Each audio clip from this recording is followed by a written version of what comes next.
Nos anos 20 do século XX, o mundo estava em plena mudança. A Grande Guerra, terminada em 1918, tinha marcado o fim de um tempo. Sentia-se no ar a promessa de um mundo novo. A ciência e a razão eram os pilares sobre o qual se reconstruía um futuro que se acreditava seria de paz e prosperidade para todos. As farmácias sempre tiveram um papel muito importante na história da saúde. A sua proximidade com as cidades, com as aldeias, com as vilas, faziam também essa proximidade com as populações. No Porto existiam várias farmácias de destaque, entre elas a Portuense, propriedade de António Augusto de Almeida, personagem importante na estrutura de saúde pública existente.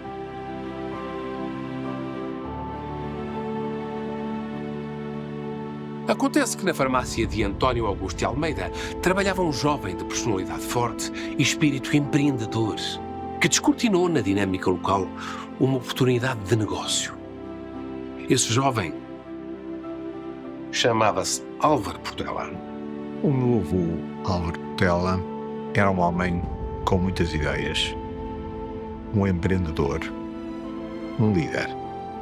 Começou a trabalhar, diz-se com a idade mais ou menos de 14 anos, e um dia terá sugerido ao patrão que seria bom entreabrir a porta da farmácia às 6h30 da manhã. E, portanto, o meu avô percebeu que seria interessante que as pessoas que vinham da aldeia pudessem descer do carro elétrico, deixar a receita na farmácia, para depois irem para os seus empregos, e ao longo do dia eles manipulavam os medicamentos na farmácia.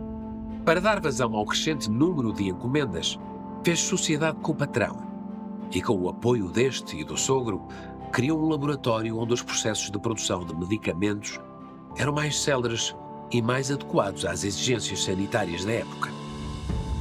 Chamaram a empresa Bial, numa simples alusão ao AL, porque começavam os nomes Álvaro e Almeida.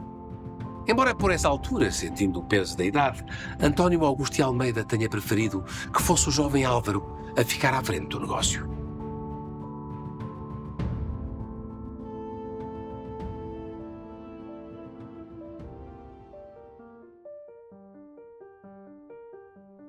Entre produtos de higiene e medicamentos recentes ou mais antigos, em 1927 a Bial fabricava 36 referências diferentes. Mas o acontecimento mais marcante deste período foi o lançamento em 1929 de um xarope antitússico que ganhou rapidamente fama.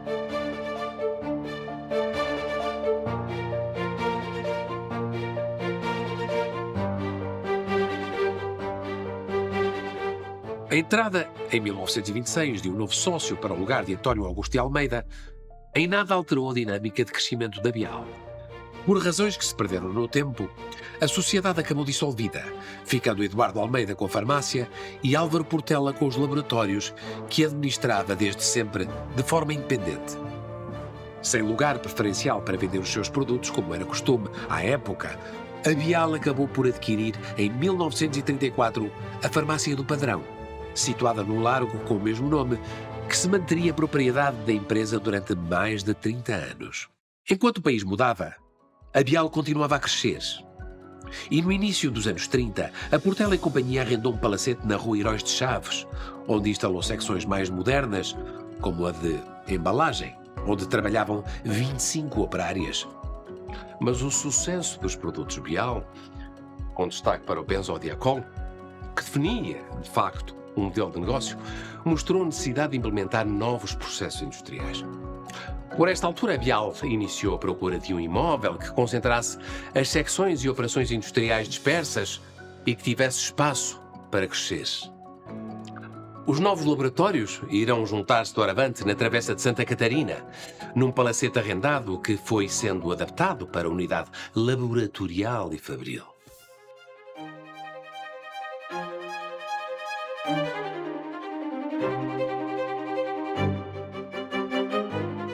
Após o falecimento de Álvaro Portela, a 28 de dezembro de 1961, coube ao filho António Emílio assumir a presidência da Bial.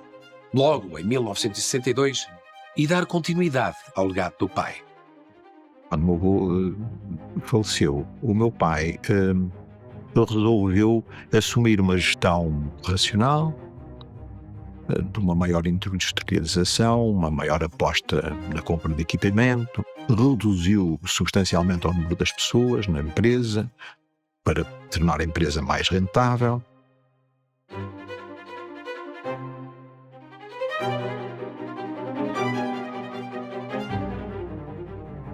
Em 1972, depois de 11 anos à frente da empresa, António Emílio morreu prematuramente com apenas 50 anos.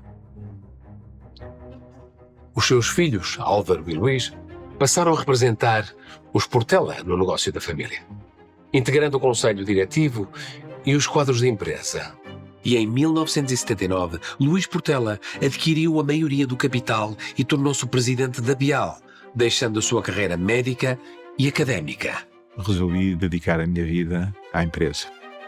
Digo muitas vezes que só o faria por esta empresa, por Bial.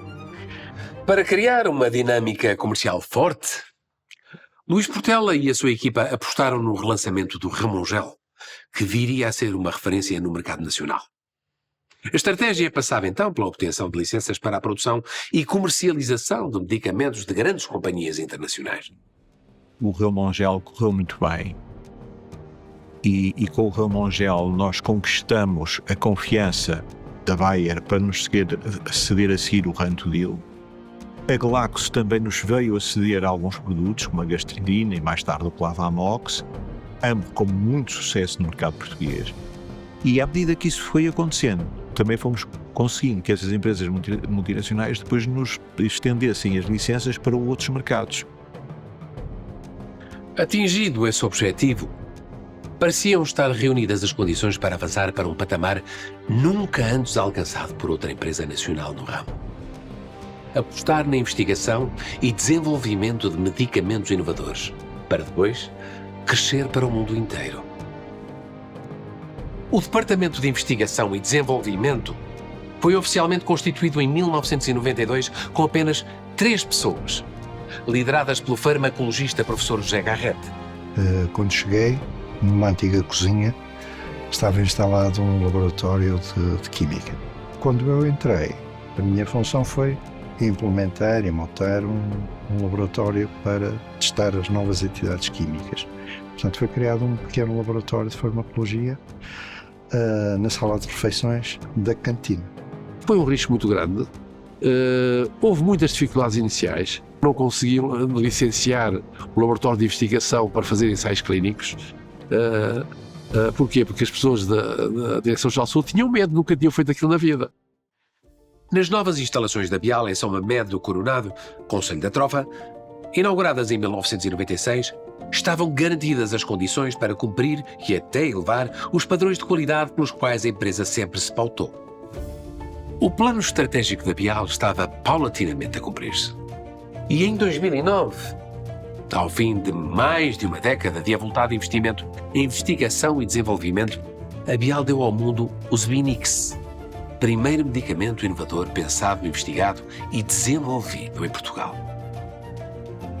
Lançado na Europa, nesse mesmo ano, em 2014, chegou aos Estados Unidos sob a marca Aption. Para termos o primeiro medicamento de origem portuguesa no mundo, o antiepilético Zbinix, investimos 350 milhões de euros. Não é um investimento pós-lançamento, é até o lançamento do produto. Porque as receitas das vendas da Bial, em 20%, vão para investigação e desenvolvimento. Não são lucro, são custo. São transformadas em custo. Se tudo correr bem, um dia, estas somas tão elevadas que foram levadas a custo de investigação e desenvolvimento, aparecerão como lucro. Quando, em 2011, António Portela assumiu o cargo de presidente executivo da Bial, a empresa já tinha lançado o seu primeiro medicamento e caminhava a passos largos para a segunda prova de que o investimento em investigação e desenvolvimento tinha sido acertado. A Bial lançou com sucesso o Ongentys para a doença de Parkinson e reforçou a presença internacional da companhia. Na Europa, abriu filiais no Reino Unido e na Alemanha, que se juntaram às já existentes em Espanha, Itália e Suíça. Depois, em 2020, colocou a sua bandeira nos Estados Unidos. Todo o processo de internacionalização da empresa, obviamente, começou muito devagarinho no século passado. Quando viramos para este século, tínhamos dado o nosso primeiro grande passo em termos de internacionalização, que foi comprar uma empresa em Espanha. A Espanha, no fundo, foi o nosso primeiro grande mercado e, portanto, foi onde aprendemos imenso, onde cometemos muitos erros, mas aprendemos imenso em termos de como é ter uma filial num outro país e num país grande, e a partir daí podemos partir para a Alemanha, para a Inglaterra, para a França, para a Itália, a Áustria, a Suíça, e isso conseguimos com os nossos 2 medicamentos. Hoje estamos a lançar um terceiro que não é inovação nossa, mas que conseguimos ir buscar exatamente porque criamos esta infraestrutura na área das neurociências. Eu acho que na Bial sente-se muito o compromisso de quem colabora com quem gera. E isso, no caso da Bial, como noutros, foi o salvo-conduto para chegar mais à frente.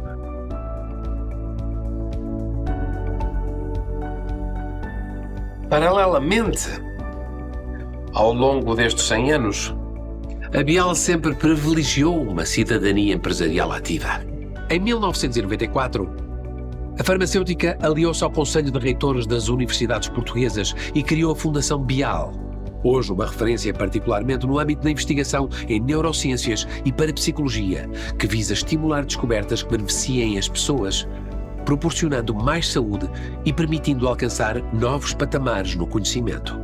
Nós hoje somos uma instituição que, quer na área das neurociências, somos reconhecida como uma instituição que apoia aquilo que se faz a nível internacional, quer na área da parapsicologia, onde somos uma das instituições que mais apoia a parapsicologia científica realizada, a investigação realizada nas universidades europeias e norte-americanas.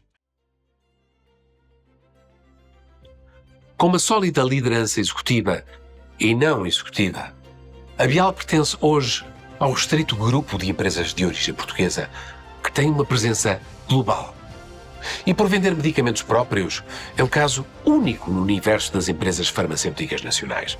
A Bial, há cerca de 2 anos, com um orçamento total de investigação e desenvolvimento de cerca de 80 milhões de euros, foi a empresa portuguesa com maior orçamento de investigação e desenvolvimento, o que eu acho que, por um lado, mostra o extraordinário percurso da Bial e a importância da Bial no panorama económico nacional, mas, por outro lado, também mostra que o país investe pouco em investigação e desenvolvimento. Os números, os mercados e principalmente os doentes que em todo o planeta beneficiam de produtos Bial são a prova do sucesso da companhia, que do centro da cidade do Porto partiu à conquista do mundo. Ainda assim, o trabalho não está terminado e existem grandes planos para o futuro. As pessoas são, enfim, o pilar de qualquer empresa. Não acredito num negócio onde as pessoas não sejam o pilar. Eu gosto de pensar que vamos crescer com pessoas felizes, a trabalhar naquilo que gostam, num projeto onde se identificam e a contribuir para a vida das pessoas, melhorar a qualidade de vida das pessoas. Isso é o fundamental. Eu gostava que nós fôssemos a empresa líder das neurociências na Europa e gostava que nós pudéssemos caminhar nessa direção. Na área de investigação e desenvolvimento, gostava muito, e temos trabalhado para isso, para sermos capazes de desenvolver medicamentos, quer na área das neurociências, quer na área das doenças raras, onde estamos a trabalhar agora, que fôssemos capazes de desenvolver medicamentos que possam curar doenças, ou que possam, pelo menos, atrasar a progressão das doenças. E depois temos a ambição de também termos uma presença comercial nos Estados Unidos. Não a temos ainda hoje, temos parceiros nos Estados Unidos, mas gostávamos de poder no futuro ter também essa presença comercial nos Estados Unidos. Quando estivermos aí, o meu sonho fica completado. Se formos capazes de fazer isso, realmente estamos a cumprir aquele que é o nosso propósito, que é transformar vidas e transformá-las de uma forma extraordinária, chegando mais além do que aquilo que chegamos hoje.